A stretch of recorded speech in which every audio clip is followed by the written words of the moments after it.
Hello guys, good morning. তোমরা সবাই কেমন আছো? আশা করি ভালো আছো। তো আজকে আমার দিদির মেয়ে পাপানের জন্মদিন।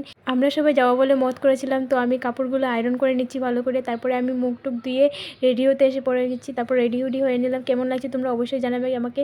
তারপরে আমি রেডি হয়ে বেরিয়ে পড়লাম। তো আমাদের গাড়ি এসে পড়েছে, তো আমরা এখন চলো যাওয়া যাক। তারপর ওদের বাড়িতে এসে পড়েছি আমরা সবাই। তো এই যে আমার পাপান, আজকে ওরের জন্মদিন ছিল।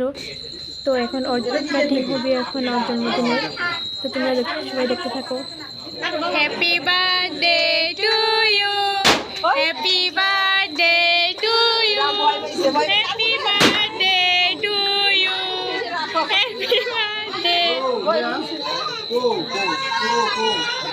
কেক টেক কাটা হয়ে গেলে তারপরে এই যে আমার বাবা মা ওকে নিয়ে ফটো হচ্ছিলো। তো সবাই মিলে ফটো হচ্ছিলো। আর আমাদের বাড়ি থেকে গিফট দিয়েছিলো ওকে একটা রিং।